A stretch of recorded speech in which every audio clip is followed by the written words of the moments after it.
India should be very interested and involved in climate change for a number of reasons. One is it will be very sensitive to any change in climate that occurred. India is very dependent on the monsoon, and people know that changes in the monsoon from one year to another are extremely important. However, if the climate changes in the manner that could happen, then the Indian monsoon would change both in terms of its mean and its variability, and that would have huge impacts on the population here. So in terms of the impact of climate change, they should be concerned, but in terms of the opportunity as well. The world is as it is now, and India is developing its technologies. And as it does so, it has the opportunity to be leading on the technologies that will be needed in the future. And those are the technologies that can actually mitigate the impact on climate, in particular by not releasing the CO2, the carbon dioxide. So India has an opportunity and it has a threat. So I think it should grab the opportunity and minimize the threat.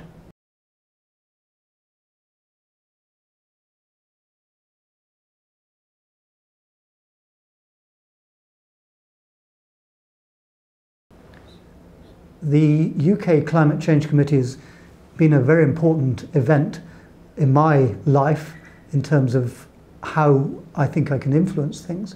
But in terms of UK political situation, the Climate Change Bill, which was passed last November in the UK Parliament, and the Climate Change Committee has changed things, because now we have an independent committee that is advising government on targets for CO2 emissions, not just in 2050, but now and the next 15 years. And the UK government has taken the advice we're giving them and is putting those targets through Parliament. And from the flavour I'm getting now, those targets will go through Parliament, and the situation we're then going to have is that the targets for the UK will be enshrined in our law. So the governments of the UK can't just have as a whim, oh, we're not going to worry about that anymore. It is an imperative for all of them, unless they repeal those laws, to put in the policies that will achieve those laws. Now, the Climate Change Committee has looked at the sort of policies that might be required. The overall thing, I think, is to actually give certainty to industry that this is not just a flavour of this month or one political party in power. Whatever government we have, this is the direction, so that industry knows they can invest for the long term and look for those new opportunities, invest money now, and they will get the payback in 10, 20, 30 years' time.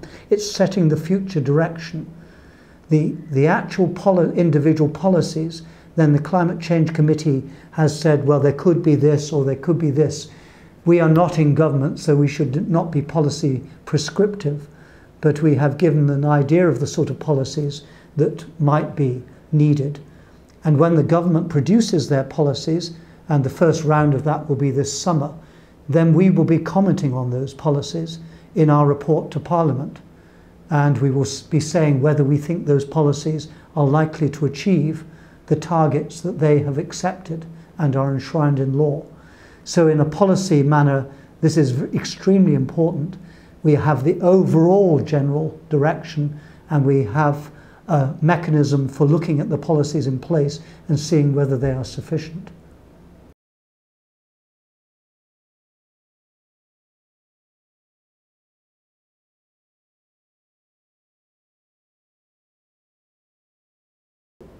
The UK has a very diverse set of voices, and that's healthy in democracy.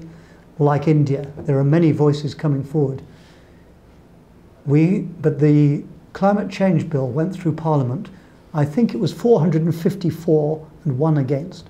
So almost everyone agreeing that this is the direction to go. And I think this is a recognition that, as a concern for the world, this is of great importance. In fact, for thinking of 50 to 100 years' time, of overwhelming importance. And that we all, however large or small our contribution to that problem is at the moment, are involved in that decision. I think it's also a recognition that there will be some industries that will decline. Those industries will tend to decline anyway.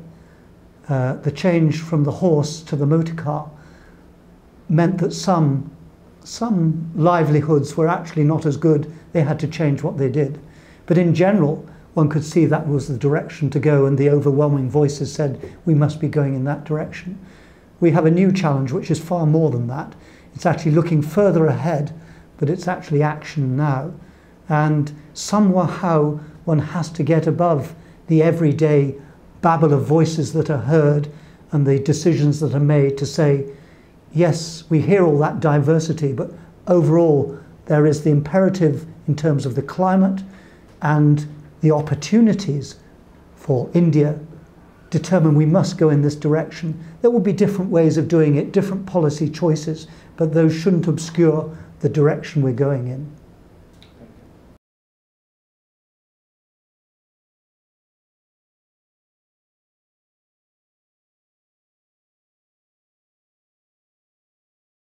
I mean, I think that for India and China, this gives a tremendous opportunity.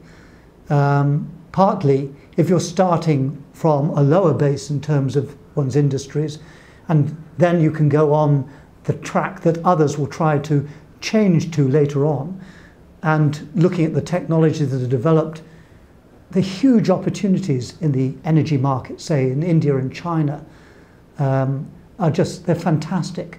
And they're there for individual Indian companies to work on, and work in terms of the global industries and linking with those global industries. This is where the markets are, this is where the developments can be, and the world desperately needs India and China to take this new course.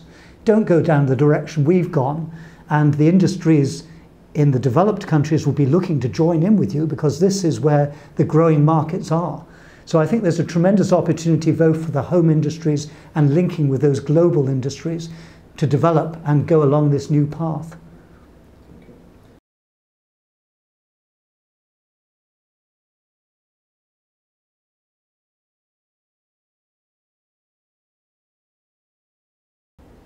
Venture capitalists, in somewhere like India, I hope will be able to link in, for instance, with a new development in Europe, where there is an intention to start major new effort in innovation in 3 fields, in IT, energy and climate change.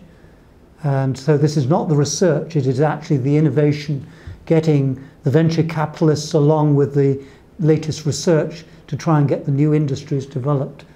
And Europe is saying it will put 100 million euros into this per annum, and it's aiming to get academics and industrialists together in this context. And I would hope that this would provide a context which would involve not just European industries, but those in India, for instance, and maybe could provide a vehicle to help the venture capitalist realize in a slightly larger domain that they have slightly less risk, although as venture capitalists, they'll always be going for the risk, but maybe they can feel slightly more confident given these larger scale structures taking this forward.